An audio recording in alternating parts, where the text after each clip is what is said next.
네, 안녕하세요. 로열러더러 로쌤입니다. 2021년 1월 21일 목요일 시황방송 시작하도록 하겠습니다. 자, 먼저 미국의 46대 대통령 조 바이든 취임식이 있었습니다. 이제 무난하게 이제 대통령 취임까지 넘어갔습니다. 그리고 우주항공 테마주가 오늘까지 좋은 모습 보였는데 이제 그동안 좀 안 움직였던 종목들이 막 움직이기 시작해요. 이럴 때는 기존에 보유하신 분들은 이제 조금 정리할 구간이 돌입했다.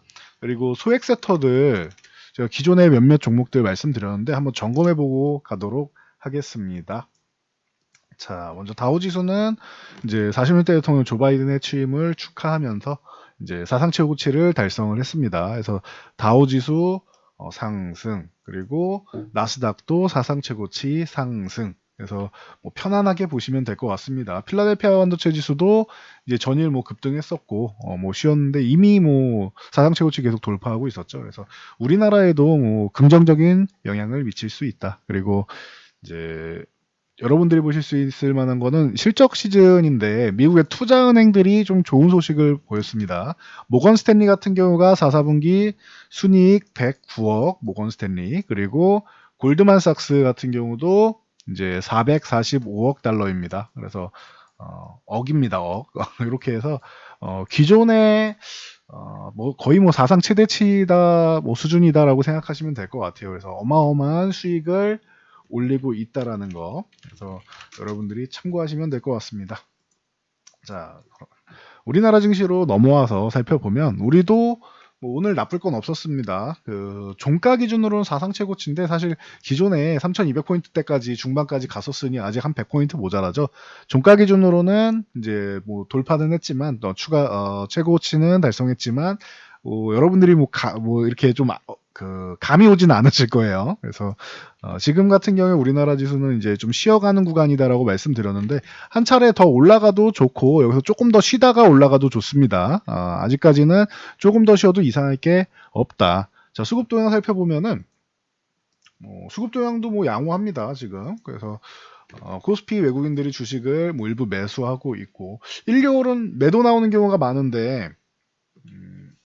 벌써 이제 뭐 매수와 매도를 이제 좀 반복하면서 외국인들 수급이 그렇게 뭐 나쁘지 않은 것 같아요. 지금 보면은 특히 1월 8일 날 1조 6천억 매수하기도 했고 보면은 지금까지 11월부터 해서 현재까지 움직임을 보면은 코스피 매수 금액이 3조 5천억에 달하고 있습니다. 그래서 참고 정도 하시고 코스닥은 오늘은 조금 쉬어가는 흐름이었죠. 근데 어제 전일 워낙 뭐 매수 금액이 컸기 때문에 이틀 동안 어제하고 이제 그저께 이틀 동안 5천억 이상을 매수했기 때문에 오늘 1천억 매도한다고 해서 뭐 이게 굉장히 뭐 실망스럽거나 그러진 않을 거예요. 그러니 참고하시고 코스닥 같은 경우는 이제 그 11월부터 해서 2조에 육박하는 1조 9,600억 정도니까 2조에 육박하는 금액을 매수하고 있다라는 거. 그리고 코스닥 매수 금액이 어마어마하다고 기존부터 말씀을 드렸습니다. 그래서 뭐 최근에 중소형주가 조금 못 움직였다라고 생각하시는 분들 걱정하실 필요 없다. 좋은 종목들은 움직이게 돼 있다라는 거 참고하시면 될 것 같아요. 그리고 선물은 계속 차익 실현이 일부 나오고 있는데 이 부분은 이제 기관이 매수를 하면서 외국인들이 매도가 조금 잡히는 부분이 있다. 근데 매도를 추가적으로 계속 쌓는 거는 이제 그렇게 썩 좋은 움직임은 아니다라는 거 여러분들이 이 부분은 조금 참고하시면 될 것 같아요. 차익 실현이 꽤 나왔다 선물 쪽은. 그래서 알고 계시면 될 것 같고, 그리고 옵션 동향 같은 경우는 콜옵션 쪽은 아직까지 옵션 쪽은 콜옵션이 많이 쌓여 있고, 그리고 풋옵션 일부 뭐 해지 물량 해서 위아래 다 열려 있다라고 보시면 될 것 같아요. 지금은 하방 포지션이라기보다는 위쪽도 열려 있고 좀 쉬어가는 공간도 열려 있고, 근데 아래쪽으로 내려가봐야 기존에 보셨듯이 3,000포인트 뭐 흔들기 정도 요 정도는 나올 수 있어도 뭐 강한 하락은 아직 안 나오고 있습니다. 만약에 내려간다고 해도 2,750인데 여기까지 내려갈 가능성은 좀 낮아 보이고, 내려간다고 해도 기회가 될 수 있습니다. 참고하시고, 정말 강력한 조정은 여러분들이 예상 못한 타이밍에 온다라고 말씀드렸어요. 지금이 아니다라고 말씀드렸어요. 그래서 이 구간에서 갑작스럽게 뭐 공포심을 유발하고 하는 그런 뭐 기사들도 많이 보고 그렇게 말씀하시는 분들도 많았을 텐데, 그렇게 말씀하시는 분들 앞으로 넘어가서 잘 보세요. 그러면은 최근 한 6개월 이상을 계속 하락 말씀하신 분들이 굉장히 많다라고 제가 알고 있습니다. 그러니 1년 내내 뭐 하락 얘기하다 보면은 고장난 시계도 2번 맞는다라고 하는데, 어떻게 보면은 저 같은 경우는 지금 긍정론자에 가까운 것이고, 이제 그분들은 이제 비관론자에 가까운 것이죠. 그래서 누가 맞다 틀리다라고 지금 뭐 얘기하기보다는 뭐 추후에 이제 지나고 나서 보면은 지금은 반년 동안 계속 올라왔죠. 작년 4월부터 해가지고도 계속 올랐죠. 좀 있으면 1년이 되는데, 뭐 지금 같은 경우에는 유동성 장세를 조금, 이분들이 잘못됐다라는 게 아니에요. 기존에도 말씀드렸지만 이분들이 잘 알고 계시고 공부를 하셔갖고 이렇게 말씀하시는 거예요. 조정이 나오는 게 맞아요. 이분들이 잘못된 게 아니라 공부를 잘하신 분들이에요. 그런데 경험이 부족하신 거예요. 그분들은 경험이 부족해서 이런 유동성 장세 같은 좀 특수한 상황을 잘 아직 경험해 보지 못하셨거나 이런 부분을 분석하지 못하셨기 때문에 그런 거지, 이분들이 안 좋다라는 게 아닙니다. 그분들은 공부를 잘하신 분들이에요. 조정에 대해서 말씀하시는 분들은 오히려 무조건적으로 위쪽 방향만 얘기하는 게 오히려 좀 무리수를 두는 얘기가 아닌가 싶습니다. 쉬어야 되는 구간이 맞고, 만약에 여기서 추가적인 하락이 나온다고 해도 이상할 게 전혀 없어요. 그런데 제가 볼 때는 포지션상으로 그 정도까지 하락은 안 나올 것 같습니다라고 말씀드린 거고, 만약에 그런 상황이 벌어지면은 저희가 뭐 공개적으로 말씀드리겠습니다라고 말씀드렸죠. 그러니까 참고하시면 될 것 같아요. 누구를 뭐 이렇게 뭐 하락한다고 했는데 다시 올라왔다고 누구를 욕하거나 그러실 필요는 없는 것 같아요. 어차피 우리가 예언자는 아니잖아요. 분석한 다음에 결과를 보고 이제 분석하고 이제 결과를 보고 나서 이제 대응까지 같이 해야 되는 거예요. 주식은 분석해서 뭐 예언만 한다고 해서 이게 다 맞을 수도 없어요. 그러니까 제가 지금까지 분석이 결과가 다 대체적으로 맞았다고 해도 언젠가는 저도 분석 결과가 맞지 않을 수 있어요. 그럼 그때는 대응 구간으로 넘어가는 겁니다. 그러니 분석이 맞지 않았다고 해서 저 사람 뭐 주식 잘 못하네 이렇게 생각하실 필요는 없는 것 같아요. 모든 거를 예언할 수는 없습니다. 대신 그런 구간 같은 경우에는 미리 준비를 해놓고 대응을 하면 된다라는 거 여러분들이 알고 가시면 될 것 같습니다. 근데 지금 현재 구간에서는 너무 하방 포지션만 생각하실 필요는 없다라는 거 참고하시면 될 것 같아요. 지금은 휴식 구간은 맞아요. 만약에 요 3200 구간을 넘어간다라고 하면은, 그 넘어가서 안착된다라고 하면, 그러면은 요 휴식 구간은 끝나고 다시 한 차례 위쪽으로 올라갈 수는 있습니다. 근데 뭐 요거는 조금 더 지켜보면 될 것 같아요. 위도 열려 있고 아래도 열려 있으니 조금 쉬었다가도 되고 바로 올라가도 된다. 저는 개인적으로 원하는 것은 여기서 조금만 더 쉬었다가 그리고 나서 올라가는 게 저는 개인적으로 바라면 그렇습니다. 그러면은 여러분이 생각하는 것보다 더 많이 올라갈 수 있습니다. 그래서 그런 겁니다. 그러니까 지금 바로 넘어가는 것보다는 좀 쉬었다 가는 게 더 좋긴 한데, 그냥 올라갈 가능성도 지금은 뭐 없지는 않습니다. 충분히 있기 때문에 양쪽 다 열려 있고, 저는 쉬었다 가는 걸 원하지만 그냥 올라갈 가능성 충분하다라는 거 알고 계시면 될 것 같아요. 그리고 하방 포지션도 이제는 상승 포지션을 어느 정도 좀 청산했으니까 하방에 대한 대비도 여러분들이 조금은 하셔야 돼요. 그래서 불안하다라고 하시는 분들은 한 30% 현금 들고 가시면 됩니다. 지금 최근에 종목들 올라오는 것들 한두 종목씩 올라오고 있을 거예요. 여러분 포트폴리오에서도. 그렇게 해서 이제 포트폴리오를 이제 약간의 현금을 마련하면서 보는 것도 방법이 될 수는 있습니다. 그러면서 조정이 안 나오는구나라는 게 확인되고 3200 넘어가는 게 확인되고 코스닥이 1000포인트 넘어가는 게 확인되면 그때 그 30%의 현금으로 다시 주식을 매수하시면 되겠죠.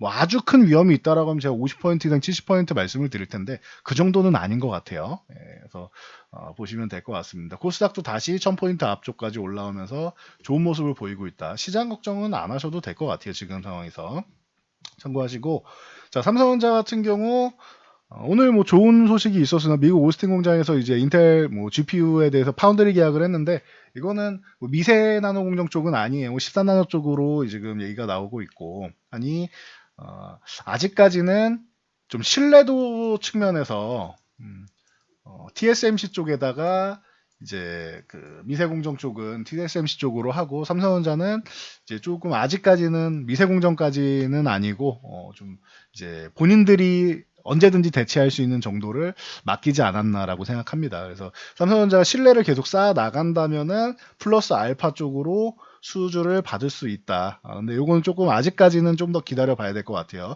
그래도 시작된다라는 것은 뭐 긍정적입니다. 그래서 삼성전자가 오늘 뭐 나쁘지 않았고, 그리고 최근에는 요 87,000원 공방이다라고 말씀드렸어요. 그러면서 이제 ENF 테크놀로지나 이런 종목들이 오늘 움직였는데, 이거 왜 움직여요라고 하시는 분들이 있는데, 이 종목은 자연스러운 거죠. 갈 때가 되긴 했고요. 제가 뭐 우스갯소리로 갈 때가 돼서 움직였습니다라고도 말씀드리는데, 삼성전자 미국 오스틴 공장 옆에 ENF 테크놀로지 공장이 있습니다. 그래서 이게 굳이 삼성전자랑 이 파운드리를 생각해서 지은 건 아닌 것 같은데, 다른 용도로 지은 것 같은데, 이게 또 수혜가 됐습니다. 그래서 뭐 오늘 이제 좋은 모습 보이고, 뭐 내일까지 해서 이 5만 원을 돌파하는지를 잘 보셔야 될 거예요. 5만 원 돌파 못한다라고 하면은, 이탈한다고 하면 이제 수익 실현하시면 되는 거고, 5만 원까지만 해도 굉장히 뭐 좋은 수익이 많이 나오고 있죠. 그러니 5만 원 구간에서는 조금 줄이면서 보셔도 되고, 만약에 돌파해서 안착한다라고 하면은 조금 더 볼 수는 있을 것 같습니다. 그래서 참고하시고 축하드리고요. 자, 그리고 SK하이닉스 13만원 공방이다라고 말씀드렸고, 언제 올라가도 이상할 거 없습니다. 21선 올라올 때까지 기다렸다 올라가도 되고 그냥 올라가도 됩니다. 그래서 하이닉스는 나쁠 게 없다. 삼성전자가 조금 쉬더라도 하이닉스는 한 차를 올라가도 괜찮은 구간이다. 삼성전자는 과열이라서 그런 거고, 하이닉스는 과열권까지는 아니에요. 그러니까 참고하시고요. LG전자가 요즘에 굉장히 핫하죠. 마그나 쪽 이슈도 있었고, 지금 그동안 23분기 연속으로 적자를 보이던 이제 모바일 사업 쪽을 이제 구조 개선한다라고 공식화했기 때문에, 뭐 매각을 하던 뭐 구조 조정을 하던 뭐 어떻게 하던 이 부분에 대해서 이제 리레이팅에 대한 기대감을 삼성증권에서도 뭐 제시하고, 뭐 여러 증권사에서 제시하고 있죠. 그래서 참고 정도 하시면 될 것 같습니다. 그런데 지금 20만 원을 바로 돌파할 것이냐에 대해서는 조금 물음표인 것 같아요. 지금 그 마그나 이슈로 해서 한 차례 올라온 다음에 이격이 벌어지는 걸 조금 줄이긴 했는데, 다시 한번 이격이 또 벌어졌죠. 2차 상승이 또 강력하게 나왔죠. LG전자가 언제부터 급등주였습니까? 9만원 돌파하고 안착하는 거 나온 다음에 벌써 2배 올라온 거예요. 그럼 18만원이면은. 그러면은 18만원 안착하는지 확인해 보시고, 18만원 유지된다라고 하면 조금 쉬어야 된다라고 보시면 돼요. 그래서 18만원 구간에서 위에서 쉴 거냐 아래에서 쉴 거냐, 제가 이거 자주 말씀드리죠.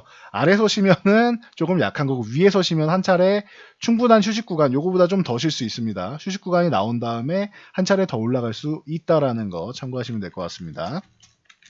현대 글로비스, 제가 현대차그룹 말씀드리면서 글로비스가 좀 덜 올랐네요. 아직 뭐 올라온다고 충분히 쉬었는데 들어오르고 올라가다 막히고 하네요라고 말씀을 드렸는데, 말씀드리자마자 움직임이 뭐 다시 한번 시작되고 있습니다. 그래서 글로비스 같은 경우는 한국투자증권에서 전기차 배터리 리스 그리고 수소물류 쪽에 대한 신사업 모멘텀을 얘기하고 있습니다. 근데 기존에 다 공개됐던 부분이라서 특별할 게 없는 것 같습니다. 그냥 이렇게 생각하시면 될 것 같아요. 기존에 좀 어려웠던 종목들, 리레이팅 되는 종목들이 좀 많이 있다라는 거, 좀 이따가 한 이틀 전에 말씀드렸던 종목들도 한번 확인시켜 드릴게요. 해당 종목들은 참고하시고, 그리고 이제 우주 관련주, 우주항공 테마, 뭐 세트레가이라던가 이런 종목들 뭐 누누이 말씀드렸죠. 하나그룹에서 인수 뭐 말씀드렸는데, 이거 이제 버릴 때 된 것 같아요. 제가 볼 때는 더 올라가면은 감사한데, 내일 이제 상승이 정체된다라고 하면은 이거 과열권이라서 이제 단일가 매매 들어가고 이제 거래 정지 들어가고 하니까 더 올라가면 안 돼요. 이거 쉴 때가 됐어요. 더 올라가면 내 거 아니다 하고 그냥 버리는 것도 방법이 될 수 있을 것 같은데, 뭐 욕심 나는 이게 정말로 더 올라가서 뭐 10만 원도 넘어갈 것 같다 하시는 분들은 들고 가시는 게 맞겠죠. 근데 저라면은 이 정도 급등이 나왔다, 이 정도 이격이 벌어졌다, 내일 상승이 정체되면은 그 구간부터는 분할 매도 진행할 것 같습니다. 참고하시고요. 여기서 차라리 오늘 이렇게 급등 안 하고 차라리 좀 덜 올라가고 조금 쉬었으면은 한 차례 더 올라갈 수 있는데, 휴식 구간이 너무 없었어요. 그러니까 쉴 때 쉬게 놔주는 게 좋다라고 말씀을 드렸죠. 그래서 참고하시고, 오늘 같은 경우에도 또 뭐 ARK 인베스트에서 우주탐사 ETF 상장 계획서 제출했다라는 얘기 나오면서 뭐 좋은 모습 보였습니다. 참고하시고, 인텔리안테크가 원래 대장입니다라고 말씀을 드렸는데, 세트레가이가 이제 그 하나그룹 뭐 얘기 인수까지 나오면서 이제 최근에는 뭐 굉장히 강력한 모습입니다. M&A 이슈가 있어서. 자, 인텔리안테크는 그런 거 아니어도 글로벌 시장에서 워낙 뭐 잘 나가는 기업이기 때문에 뭐 항상 뭐 대장입니다라고 말씀을 드렸는데, 이 종목도 이제 조금 이제 여러분들이 좀 정리하실 때가 된 것 같아요.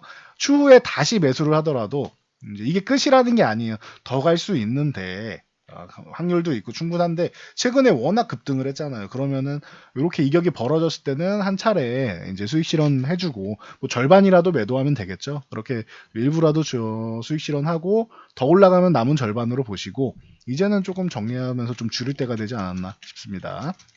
그래서 뭐 그 외에 이게 거의 이제 한 차례 이제 순환매가 거의 다 돌고 있죠. 뭐 비츠로테크라던가 그동안 좀 잘 안 올라왔던 관련 뭐 섹터들이 이렇게 올라오고 있죠. 그러면은 이제 순환매가 한번 이렇게 쓱 돌면은 조금 쉬어야 된다라는 뜻이에요. 그래서 뭐 태움 같은 경우도 이제 뭐 갑자기 또 이쪽에도 엮였죠. 그래서 우주항공 쪽으로 이제 부품을 납품한다 이런 얘기가 돌았는데 뭐 참고 정도 하시면 될 것 같습니다. 이런 정도로 이제 다 돌면은 뭐 한양디지텍이나 뭐 한양 ENG 같은 경우도 마찬가지고 이렇게 쭉 돌면은 이제 좀 놓아줄 시기가 왔다라고 보시면 됩니다. 참고하시고 자, 이틀 전에 소외 섹터였는데 여러분들이 좀 볼만한 이제 올해는 좀 이제 볼만하지 않겠느냐 최근에 뭐 자원 쪽도 원자재 가격 올라오고 뭐 하는 거 보면은 포스코 인터내셔널 같은 경우가 이제 기존에 대우 인터내셔널에서 포스코 대우에서 포스코 인터내셔널로 사명이 변경됐는데 이 종목 뭐 제가 미생 얘기까지 말씀드렸었죠. 그래서 그때 말씀드렸는데 뭐 이틀 만에 바로 뭐 멋진 모습을 보이고 있는데 상사업체가 올해는 조금 다시 한번 재조명 받을 가능성이 있다라고 말씀을 드렸는데 뭐 이렇게 바로 반응을 하고 있습니다. 그래서 소외 섹터 중에서도 일부 섹터들은 이렇게 올라온다라고 말씀드렸어요. 그리고 요 포스코 인터내셔널, 뭐 현대상사, 뭐 LG상사 말씀드렸고, 뭐 GX글로벌 이런 작은 종목까지 움직이고 있고, 작년에 컨테이너 쪽이 좋아서 대한해운 쪽을 보셔야 됩니다라고 작년에 누누이 말씀드렸죠. 컨테이너 쪽은 대한해운이 대장입니다라고 말씀을 드렸고 주력이니까요. 그리고 HMM 같은 경우 뭐 양쪽 다 돼 있고 그리고 이제 벌크선 쪽 같은 경우 BDI 지수 쪽을 컨테이너 지수는 대한해운, BDI 지수 쪽은 이제 발티그님 지수 같은 경우에는 페노션을 보셔야 됩니다라고 말씀드렸고 그래서 컨테이너 지수 오를 때 페노션은 조금 약하고 페노션 같은 경우는 이제 이 코로나가 좀 해소되면은 올해부터는 좀 괜찮지 않겠느냐라고 작년 뭐 하순에 말씀을 드렸죠. 그래서 컨테이너 지수 올라갈 때 보지 말고 이 컨테이너 지수 좀 쉬고 이제 BDI 지수가 좀 움직이기 시작하면 보면 됩니다라고 말씀드린 페노션이 이제 정신 차리고 좀 움직이기 시작하고 있습니다. 작년 4분기부터 좀 좋아지기 시작하는 것 같아요. BDI 지수가. 그래서 그때 말씀드리고 좋은 모습 보이고 다시 한번 또 올라가려는 모습입니다. 그래서 이렇게 좀 소액 섹터들 해운주 같은 경우는 2000년대 중반에 이제 우리나라를 이끌었던 뭐 대장 섹터였는데 뭐그 후에는 뭐 어마어마하게 힘들었죠. 그 다음에는 이제 미국발 금융위기, 리먼 브라더스 파산 등 이런 금융위기가 왔고 서브프라임 모기지에서 나온 사태죠. 이렇게 왔고 그리고 나서 이제 벤버넌키의 유동성 장세가 온 다음에 이제 남유럽 뭐 그리스 디폴트부터 저희 남유럽 위기가 나왔죠. 그래서 이런 사건들이 발생을 했고 그 다음에 미국이랑 중국이랑 이제 미중 부역 전쟁이 있었고 그리고 나서 이 부분이 좀 뭐 1차 협의 되면서 회복되나 싶었더니 코로나까지 발생을 했죠. 거의 뭐 최악이에요. 해운주는. 그러니까 이제 더 이상 나빠질 게 없는 거예요. 코로나까지 발생하면서는. 미중 무역 전쟁 이게 최악인 줄 알았는데 질병 이슈까지 하나 더 들어온 거니까요. 이제 더 이상 나빠질 게 없다는데 이런 천재지변 같은 이슈가 하나 있었고 이제는 더 이상 나빠질 게 없는 것 같아요.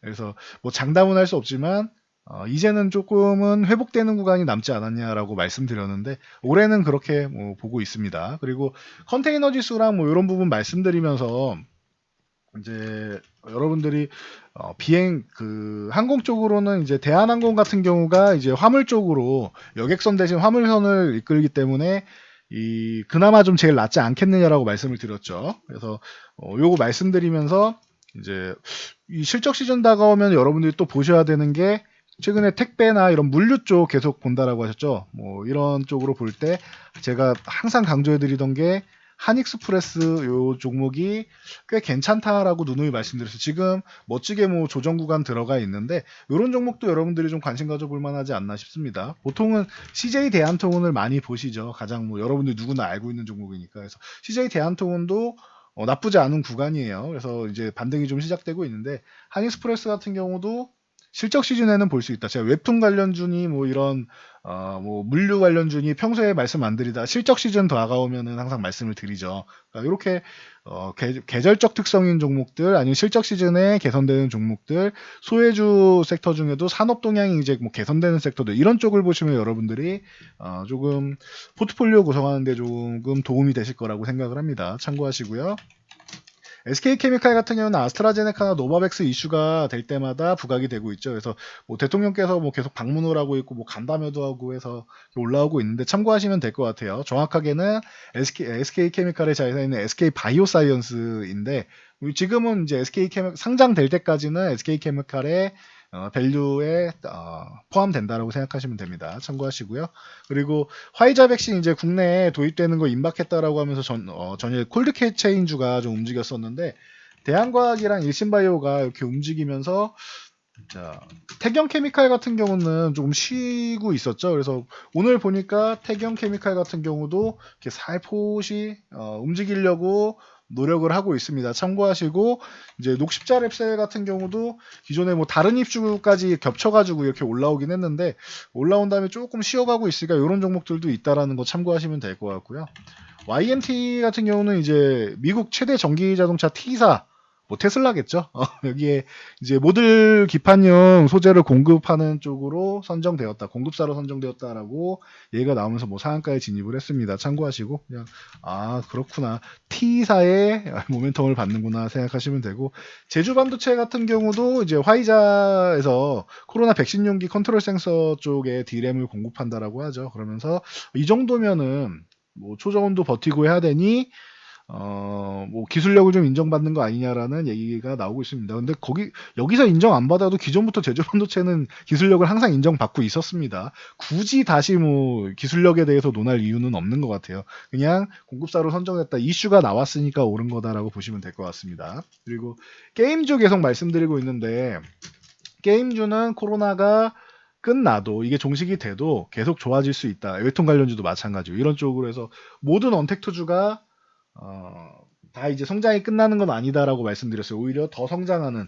게임주 같은 경우는 올해 신작 게임 이제 출시하는 기업들도 많고 하기 때문에 여러분들이 뭐 걱정할 필요가 없다라고 말씀드렸는데, NC소프트 긍정적인 모습 보이고 있고, 심지어 뭐 펄어비스 같은 경우 이제 또 올해 또 붉은 사막 기대감 뭐 말씀드리면서, 심지어 뭐 대부 시스터즈 같은 경우가 굉장히 뭐 어려움을 겪었던 기업인데 쿠키런으로 유명하죠. 그래서 뭐 다들 이제 뭐 거의 추억 속에 사라진 하시는 분들이 아직 이제는 많지는 않을 수 있어요. 뭐 애니팡 쿠키런 이런 쪽. 근데 쿠키런 같은 경우는 이제 그 이후에 굉장히 좀 어려움을 겪었었죠. 뭐 신작 게임이 좀 성공을 해야 되는데 그런 부분에서 좀 뭐 로열티 매출이나 이런 부분이 좀 어려움을 겪고 계속 이제 적자인지를 진행하고 있었죠. 그래도 유보율이 높고 부채 비율이 낮아서 잘 버티고 있는 기업이었는데, 이제 뭐 이런 데브시터즈 같은 종목도 이제 뭐 신작 게임 뭐 얘기 나오면서 좀 움직임이 시작되고 있습니다. 그래서 게임주 같은 경우 올해 잘 보시고, 거기에 엮일 수 있는 게 뭐 VR, 뭐 AR 관련주들도 있고 뭐 그렇다라고 기존부터 뭐 계속 설명드렸는데 참고해서 같이 보시면 될 것 같아요. 그게 VR, AR 쪽이 게임만 들어간다기보다는 그 관련 기술 쪽으로 해서 콘텐츠 관련 쪽으로도 엮일 수가 있어요. 올해 OTT 관련주, 콘텐츠 관련주들 좋을 거다라고 계속 말씀을 드리고 있으니 참고하시면 될 것 같습니다. 그래서 여러분들이 기존에 소외받았던 섹터들 중에서 다 올라가는 건 아니에요. 일부만 올라갈 겁니다. 올해 특히 중간에 뭐 조정이 한번 나온다라고 하면 그때부터는 정말로 이렇게 실적이 개선되거나 하는 종목들 중심으로 올라갈 거예요. 그러면은 그때 여러분들이 다시 한번 리레이팅 될 수 있는 이런 섹터들을 보시면은 올해도 뭐 내년도 좋은 수익 올리실 수 있을 거라 보고 있습니다. 만약에 혼자 그렇게 찾기가 어렵다라고 하면 언제든지 저희 쪽에 문의하시면 되겠죠. 예, 저는 여기까지 말씀드리고 물러가도록 하겠습니다. 자, 영상 도움되셨다고 하면 좋아요와 댓글 요즘에 좀 많이 남겨주시는 것 같아서 감사합니다. 그리고 알람 설정해 주시면은 월요일부터 목요일 오늘까지 공식 시황이고, 금토일은 원래 영상이 없는데 제가 추가로 영상 올려드리기도 합니다. 그래서 특히 뭐 연초에는 뭐 한두 개씩 계속 올려드리니까 알람 설정해 놓으시면 시의성 있게 받아보실 수 있습니다. 자, 여기까지 말씀드리고 저는 물러가도록 하겠습니다. 영상 잘 참고해서 모두 안전 투자하세요.